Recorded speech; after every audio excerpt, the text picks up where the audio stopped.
प्यारे बच्चों, मैं प्रवीणा श्रीवास्तव राजकीय बालिका इंटर कॉलेज बरेली से माध्यमिक शिक्षा विभाग द्वारा संचालित हिंदी विषय की ऑनलाइन कक्षा में आपका स्वागत करती हूँ।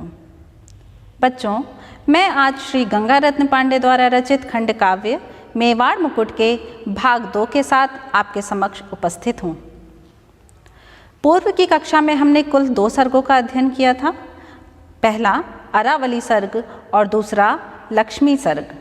आज हम आगे के सर्गों का अध्ययन करेंगे, जिसमें कुल 3 सर्गों का अध्ययन किया जाएगा। प्रताप सर्ग, दौलत सर्ग और चिंता सर्ग। कक्षा आरंभ करने से पहले आवश्यक है कि पूर्व की कक्षा में पढ़े गए तथ्यों का संक्षिप्त अवलोकन कर लिया जाए, ताकि आज की कक्षा में जुड़ने में आपको किसी प्रकार की समस्या उत्पन्न ना हो, आप में अधिक समझ विकसित हो सके। तो आइए देखते हैं पहले की कक्षा में हमने क्या क्या जाना। हमने जाना खंड काव्य क्या होता है, खंड काव्य रचना के नियम और उद्देश्य क्या होते हैं। पाठ्यक्रम में संस्तुत खंड काव्य मेवाड़ मुकुट के उद्देश्य और विशेषता के बारे में जाना। मेवाड़ मुकुट के रचनाकार श्री गंगा रत्न पांडे का संक्षिप्त जीवन परिचय जाना। मेवाड़ मुकुट के खंड काव्य के नायक महाराणा प्रताप के जीवन चरित्र से भी परिचय प्राप्त किया और अरावली सर्ग और लक्ष्मी सर्ग से संबंधित परीक्षोपयोगी प्रश्न भी देखे। बच्चों, महाराणा प्रताप की वीरता शौर्य की गाथा आपने अवश्य सुनी होगी। आइए इस खंड काव्य के महानायक के जीवन वृत्त से आपको संक्षिप्त रूप से परिचित कराते हैं। इनका जन्म 9 मई 1540 को मेवाड़ में हुआ था। इनके पिता उदयपुर के राजा उदयभान सिंह थे। माता का नाम जयवंता देवी था। बचपन से ही निर्भीक स्वभाव के प्रताप की वीरता का लोहा मुगलों ने भी माना। कहते हैं, जब राणा प्रताप की मृत्यु हुई तो स्वयं मुगल शासक अकबर भी रो पड़ा था। इनको बचपन में कीका कह के बुलाते थे। कीका का अर्थ होता है बेटा। छापा मार युद्ध कला में निपुण प्रताप ने अपनी अंतिम सांस तक मुगलों से मोर्चा लिया और अपनी स्वाधीनता, अपनी स्वतंत्रता की रक्षा करी। तो चलिए कक्षा को गति प्रदान करते हैं और पढ़ते हैं मेवाड़ मुकुट का 3रा सर्ग प्रताप। हल्दी घाटी नामक स्थान पर हुए भीषण युद्ध के परिणाम स्वरूप दुर्ग चित्तौड़ महाराणा प्रताप के हाथ से जा चुका है। महाराणा प्रताप अपनी सहधर्मिणी महारानी लक्ष्मी और शिशु के साथ वन में छिपकर रह रहे हैं। उनमें स्वाधीनता की लालसा और संघर्ष का उत्साह विद्यमान है। इस विपरीत परिस्थिति में भी प्रताप दृढ़ प्रतिज्ञ होते हैं और कहते हैं, चाहे कष्टों का सागर भी उमड़ पड़े, पर हम पीछे नहीं हटेंगे। खड़े रहे कुछ काल वहीं पर राणा खोए खोए, जागृत था मस्तिष्क अंग सब लगते सोए सोए। लगे उभरने जो विचार थे उपचेतन में सिंचित, फिर धीरे धीरे उनके पग उठे स्वतः स्वचालित। और उन्हें ले चले जिधर थी तरुवर की छाया गहरी, जहाँ बिताया करते थे वे आतप की दोपहरी। लटक रही थी राणा की कटी में करवाल दुधारी, इधर उधर आग्नेय अस्त्र 2 रण में अति भयकारी। इस प्रकार गजराज उठावनी से उठे तरु के नीचे, और बैठकर वृक्ष मूल पर राणा ने त्रिकमीचे। मौन महागंभीर मूर्तिलख कर रहा था अवगत, मूर्ति वीर रस ज्यों दर्शन की विवेचना में होरत। और भाव तो पावस घन से आते थे जाते थे, लक्ष्मी की आँखों के आंसू बिसर नहीं पाते थे। हा रानी मेरी कुल लक्ष्मी, तूने नहीं सहा क्या, त्याग राज सुख वन में झेली कैसी कैसी विपदा। जीर्ण वसन फल मूल अशन पर धरती पर सोती है, मेरे कष्टों को भी अपने कंधों पर धोती है। मानस सर की राजहंसनी ज्यों कांटों के वन में, राजभवन की राजलक्ष्मी फिरती है निर्जन में। मैं वह नहीं जिन्हें सोने की कारा भी प्यारी है, मुझे लुभाने में अकबर की नीति सदा हारी है। मुक्त गगन हो मुक्त पवन हो मुक्त धरा हो अपनी, अपनेपन का बोध मुक्त हो मुक्त गिरा हो अपनी। मातृभूमि को मुक्ति मंत्र जीवन का एक अटल है, किंतु सिद्धि लग रही स्वप्न यह राणा निस्संबल है। आज निपट साधन विहीन प्रण कैसे पूर्ण करेगा, टूट गए सब खड्ग शत्रु से कैसे और लड़ेगा। दुर्ग हुए अक्रांत मिट गई सेना रक्त बहाकर, पंख जले संपाति सा मैं देख रहा हूँ अंबर। कोश गया धन धान्य गए हो गए शेष सब साधन, अपने पास बचा है केवल चिर अविजित अपना मन। एक मनोबल मात्र किंतु क्या विजय पर्व लाएगा, एक अकेला राणा क्या चित्तौड़ जीत पाएगा। तो क्या करूं, झुका दूं सिर अपना अकबर के आगे, तज दूं स्वाभिमान जिसके हित जग के सब सुख त्यागे। यह अरावली के गिरि गह्वर लता कुंज तरुपादप, शीतल घनी छाह में जिनकी बैठ बिताया आतप। इन सब का कृतज्ञ हूँ मैं ये सखा सुहृद दुर्दिन के, श्रद्धानत ये कोल भील गंगा जल से मन जिनके। अब इनको भी तजना होगा यदि अरि से लड़ना है, यदि लड़ने के लिए सैन्य साधन संग्रह करना है। कंद मूल फल प्रचुर यहाँ रण से साधन कम ही हैं, खग मृग संकुल वनस्थली में है गज किंतु नहीं है। दूर नहीं षड्यंत्र चक्र से यह गिरि भी अकबर के, सफल न होंगे यहाँ मनोरथ मेरे उर अंतर के। अतः मोह तजना ही होगा मेवाड़ी माटी का, यदि अकबर से बदला लेना है हल्दी घाटी का। पार करूँ मरुभूमि छोड़ दूँ अरावली का आश्रय सिंधु, देश में संभव होगा साधन संचय निर्भय। यहीं करूँ मेवाड़ का अन्य विधान नहीं है, विषय व्याधि का मुझे सूझता अन्य निदान नहीं है। पर दौलत का क्या होगा, क्या वह भी साथ चलेगी, क्या सुकुमारी मरु यात्रा से दुस्सह कष्ट सह लेगी। अद्भुत है विधि का विधान यह स्वेच्छा से निर्जन में, आतप वर्षा शीत झेलती गुनती सी मन में। जाने किस चिंता में खोई उन्मन सी रहती है, अपने को भूली भूली सी कभी न कुछ कहती है। बच्चों, यह था प्रताप सर्ग का काव्य पाठ। समय की बाध्यता देखते हुए मैंने पाठ को कुछ संक्षिप्त ही पढ़ा है।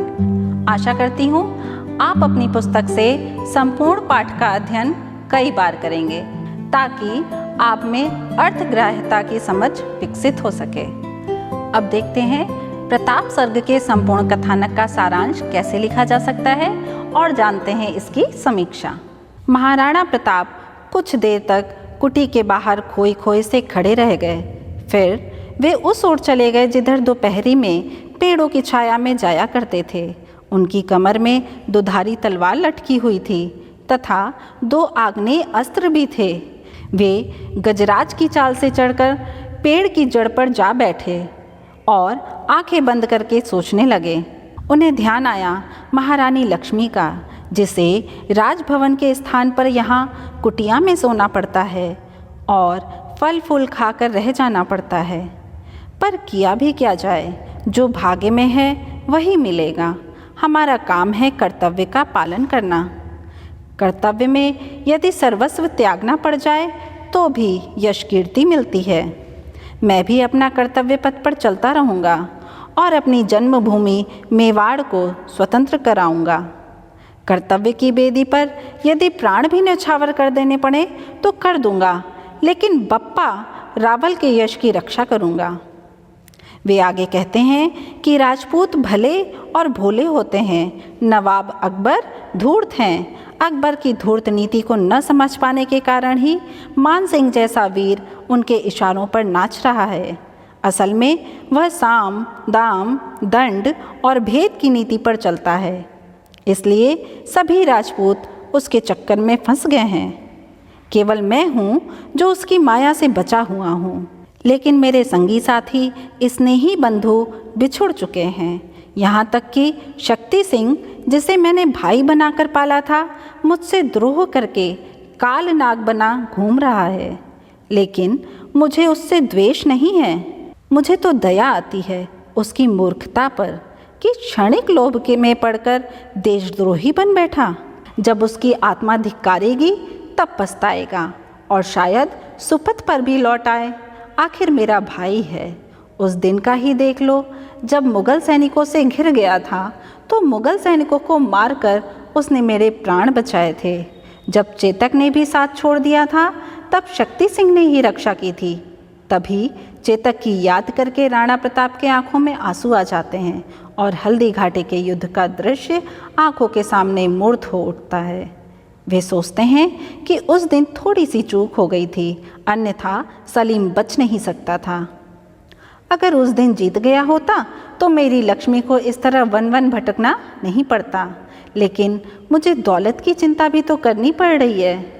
आगरे के राजभवन में पली बढ़ी दौलत भूली है। न जाने क्यों वह अकबर को छोड़कर मेरे शरण में आ गई है। यह दौलत प्रेम में विश्वास रखती है, जबकि अकबर छल छंद से भरा हुआ है। उसके कपट जाल में फंसकर राजस्थान नष्ट हो चुका है। जो भी हो, मैं अपने कर्तव्य पथ से विचलित नहीं होऊंगा। जब तक प्राण है गुलाम नहीं बनूंगा।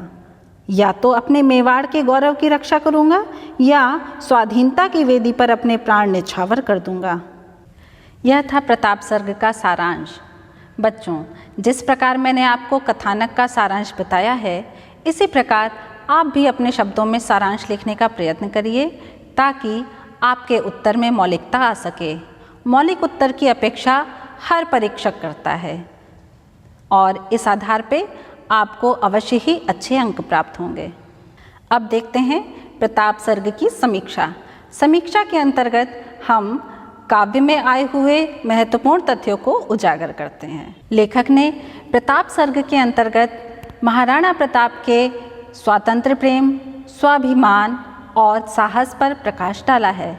उन्होंने यह भी संकेत दिया है कि महाराणा प्रताप अब राजनीति को नया रूप देने वाले हैं। लेखक ने प्रताप सर्ग के अंतर्गत महाराणा प्रताप के स्वातंत्र्य प्रेम, उनके स्वाभिमान और उनकी साहस का वर्णन किया है। यह भी संकेत किया है कि महाराणा प्रताप अब राजनीति को कुछ नया मोड़ देने वाले हैं। लेखक की भाषा सरल, सुग्राह्य और अलंकारिक है। चलिए बढ़ते हैं अगले सर्ग की ओर, जिसका शीर्षक है दौलत। दौलत यानी अकबर की पुत्री। बच्चों, ध्यान देने योग्य बात है कि इतिहास में अकबर की कन्या के रूप में दौलत का कोई उल्लेख नहीं मिलता।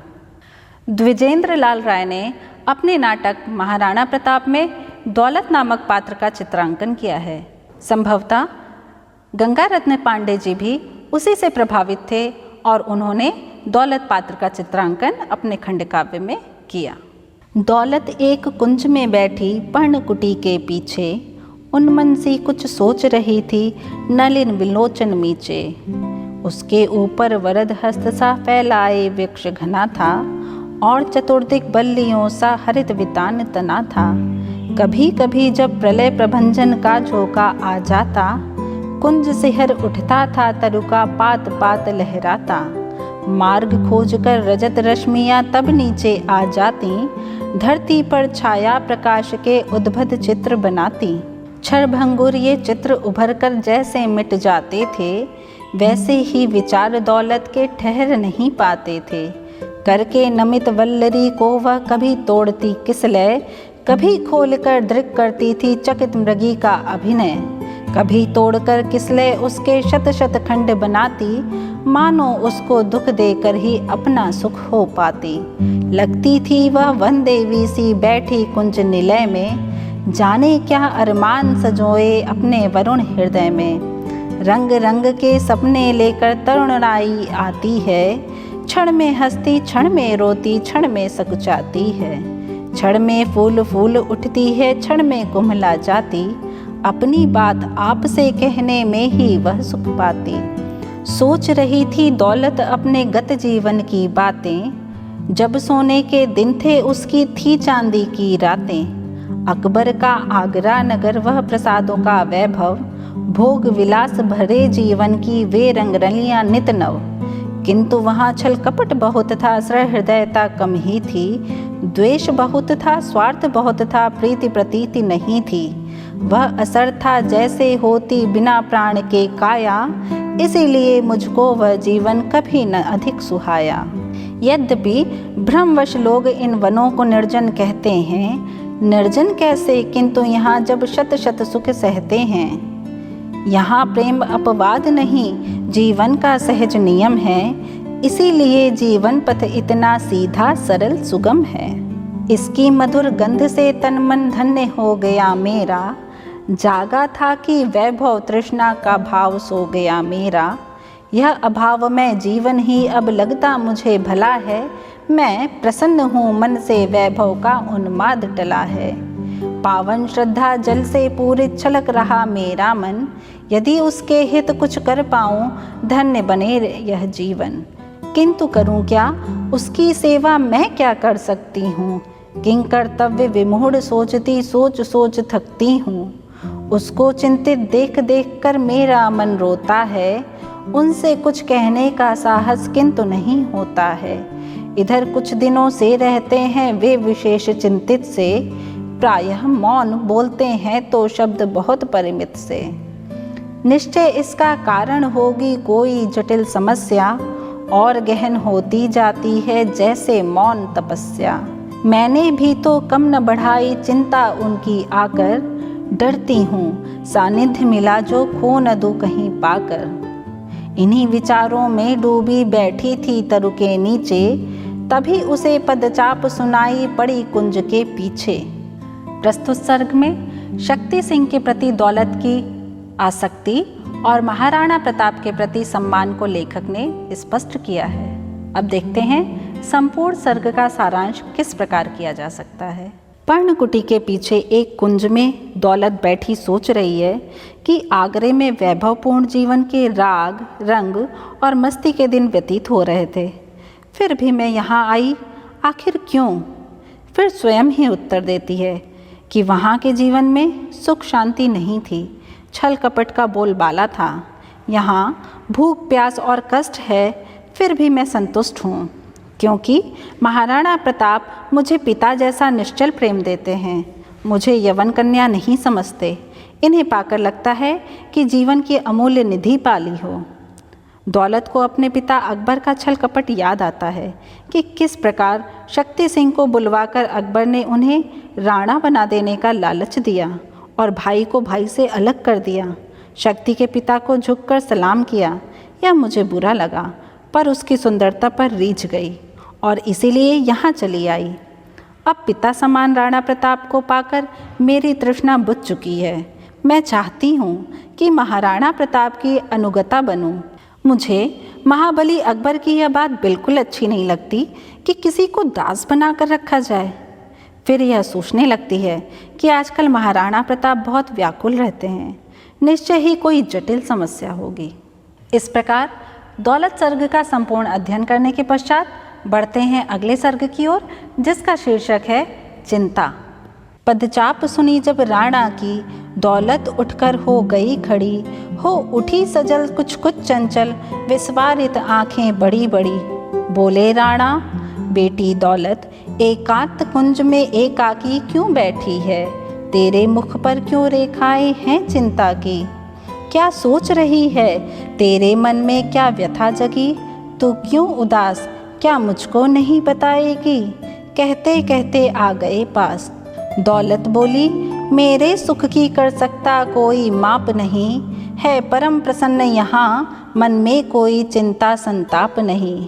है केवल एक व्यथा, कह दूँ यदि आप अन्यथा ना लें उसे, मैं डरती हूँ मेरे कारण मेवार मुकुट का ना शीश झुके। मैं सचमुच बड़ी अभागी हूँ, जब से इस वन में आई हूँ, सेवा सहाय तो दूर रही, विपदा ही विपदा लाई हूँ। चिंतित रहते हैं आप मौन उलझे उलझे से निशीर वासर, यह देख ग्लानि मुझको होती, चिंता से भर जाता अंतर।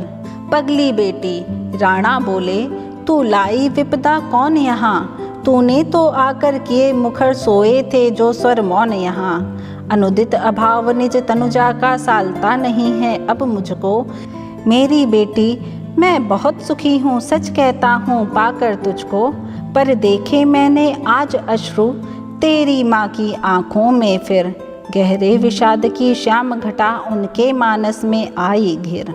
वे अश्रु मुझे विचलित करते, यदि तू लेती उनको संभाल, तो मेरा शीश न झुक सकता, सम्मुख हो चाहे महाकाल। माँ के मन की पीड़ा दौलत बोली, अनुभव करती हूँ मैं। वे हैं इतनी गंभीर, किंतु कुछ भी कहते डरती हूँ मैं। उतनी ही दृढ़ता है उनमें जितना ममता में कोमल मन। दुख को शंकर सी पी लेती, सुख का करती रहती वितरण। यदि आज आपने देखे हैं उनकी आँखों में अश्रु बिंदु, होगा तूफान भयंकर ही जो कूल तोड़कर बहा सिंधु।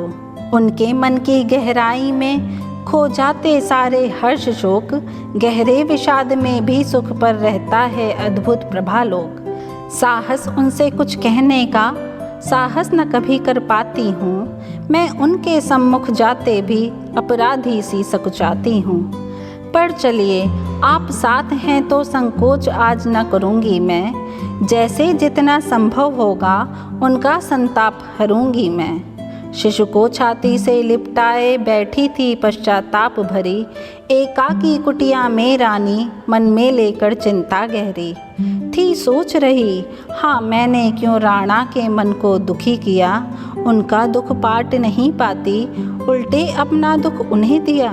थी आंखें लगी अदृश्य लक्ष्य की ओर, शून्य में निर्निमेष था घूम रहा उनमें परंतु राणा का अनुपम वीर वेश। फिर भी यदि सफल नहीं होते तो रत प्रयत्न मर जाएंगे, मरते मरते भी हम परंतु यह अमर गीत ही गाएंगे। है स्वर्ग इसी भू पर यदि हम स्वर्गिक विभूतियाँ त्याग न दें, है नरक यहीं पर यदि औरों से हम छीने उनका भाग न दें। जो कर देते हैं सर्वस्व होम निज अधिकारों की वेदी पर, जन अधिकारों के रक्षक वे पूजे जाते युग युग घर घर। चिंता कुल रानी सोच रही यों कुटिया में बैठी अविचल, कानों में गूंजे मधुर शब्द जो तृषित शस्य को वारिद जल। माँ किस चिंता में एकाकी बैठी हो तुम चुपचाप इधर, खोए खोए से पिता अकेले सहते क्यों संताप उधर। क्यों आज तुम्हारी आँखों में फिर छलके अश्रु बताओ माँ, दुख अपना दे दो मुझे स्वयं और न अधिक सताओ माँ। पगली है तू दौलत, बेटी माँ का दुख कैसे झेलेगी, बोली रानी अपने अभाग्य से यही अभागिन खेलेगी। राणा बोले, कैसा अभाग्य, तुम किसे अभागिन कहती हो, हमने ही हंस हंस वरण किए ये कष्ट जिन्हें तुम सहती हो। यदि अब तक हार नहीं मानी तो अब निराश मत हो रानी, तो अब न करो संकल्प शिथिल, उद्यमरत हूँ मैं अभिमानी। मैंने निश्चय कर लिया अब अरावली भी छोड़ूंगा, मेवाड़ मुक्ति के लिए देश की धरती से मुँह मोड़ूंगा। हम पार करेंगे मरु प्रदेश फिर साधन सैन्य जुटाएंगे, मेवाड़ भूमि पर अकबर का यह शासन तंत्र मिटाएंगे। या मिट जाएंगे स्वयं इसी उद्यम में, पर निष्क्रिय रहकर जीवन न बिताएंगे। प्रतिपग अब ये असंभव संकट सहकर, राणा का निश्चय सुनकर रानी बोली, प्रस्थान करेंगे कब, भगनाश वीर राजपूतों के मन में उत्साह भरेंगे कब। आश्वस्त हुए राणा बोले, तो कल प्रस्थान करेंगे हम, अपनी स्वतंत्रता के रण का नूतन अभियान करेंगे हम। यह था चिंता सर्ग का संपूर्ण काव्य पाठ। बच्चों, मैं चाहूँगी कि चिंता सर्ग का सारांश और समीक्षा आप स्वयं करने का प्रयास करें। यह आपका गृह कार्य होगा। बच्चों, जैसा कि प्रारंभ में ही मैंने बताया कि समय को ध्यान में रखते हुए मैंने काव्य पाठ संक्षिप्त रूप में ही पढ़ा है। आपको पूर्व की कक्षा में बता चुकी हूँ कि खंड काव्य से आपसे परीक्षा में कुल 3 अंकों का प्रश्न पूछा जाता है, जिसमें विशेष रूप से कथानक, कथानक का सारांश, चरित्र चित्रण, पात्र परिचय, भाव पक्ष, कला पक्ष से संबंधित प्रश्न पूछे जाते हैं। यदि हम बात करें चिंता सर्ग की, तो चिंता सर्ग पूर्णतया भाव प्रधान है। यह पूरे खंड काव्य की आत्मा है। अब आप सोच रहे होंगे कि मैंने चिंता सर्ग को खंड काव्य की आत्मा क्यों कहा। स्पष्ट है, जिस प्रकार शरीर में आत्मा द्वारा जीवन का संचार होता है, उसी प्रकार भाव काव्य को सजीव बनाता है। इस प्रकार आज हमने कुल 3 सर्गों का विस्तृत अध्ययन किया और अब समय हो चला है अभ्यास प्रश्न का। तो आप लोग तैयार हो जाइए और देखते हैं आज का अभ्यास प्रश्न। आपके लिए पहला प्रश्न है, प्रताप सर्ग का सारांश अपने शब्दों में लिखिए अथवा प्रताप सर्ग की समीक्षा करिए।